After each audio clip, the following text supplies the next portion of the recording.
BP అంటే మనం ఇప్పుడు blood pressure. Okay, blood pressure is the pressure what blood exerts on the walls of the arteries and veins. Okay, vein మీద pressure చేసే pressure అది. ఆ pressure రావడానికి కారణం ఏంటి? 3-4 కండిషన్స్ ఉన్నాయి. ఒకటి, ఇది మన వెయిన్ ఉంది కదా, అది ఎలాస్టిక్గా ఉండాలి.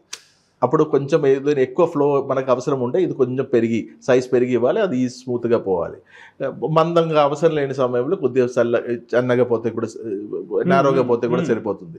ఇప్పుడు మనం కొంచెం టెన్షన్ ఉందనుకోండి, కొంచెం ఎక్కువ బ్లడ్ సప్లై కావాలి. లేదా మనం కొంచెం పరిగెత్తుకొని వచ్చింది అనుకోండి, కొద్దిగా ఎక్కువ బ్లడ్ సప్లై కావాలి. బాడీ అవసరం కదా అంతా. ఎక్కువ ఆలోచన చేసిన వాళ్ళకి కొంచెం ఎక్కువ బ్లడ్ సప్లై కావాలి. మెట్టలు ఎక్కి దిగింది అనుకోండి, ఏదైనా ఫిజికల్ యాక్టివిటీ, మెంటల్ యాక్టివిటీ చేసినప్పుడు మనకి ఎక్కువ బ్లడ్ సప్లై కావాలి. ఈ ప్రెషర్ మనం ఇచ్చినప్పుడు ఆ వాల్ ఏంటంటే లూమన్ ఏం చేయాలి, పెరిగి ఇవ్వాలి, ఎలాస్టిసిటీ ఇవ్వాలి.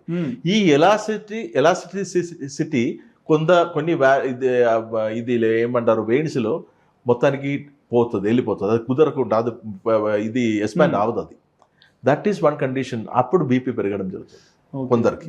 సెకండ్ ఏంటంటే, ఈ రక్తం పోయిన పైపులు ఏదైనా మురికి వచ్చి అంటుకుపోయింది అనుకోండి, మన కొలెస్ట్రాల్ కానీ కాల్షియం ప్లేక్స్ కానీ అట్లాంటివి వచ్చేసి అథీరోస్క్లెరోసిస్ అట్లాంటి కొన్ని కండిషన్స్ ఉన్నాయి. ఆర్టీరియోస్క్లెరోసిస్, అథీరోస్క్లెరోసిస్ ఇట్లాంటివి వచ్చేసి ఇది కొంచెం ఇట్లా గడ్డగడ్డి అక్కడక్కడ బ్లాక్ అవుతుంది.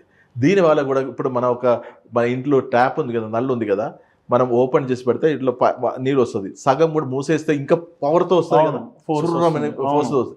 ఇది బీపీ. Okay okay.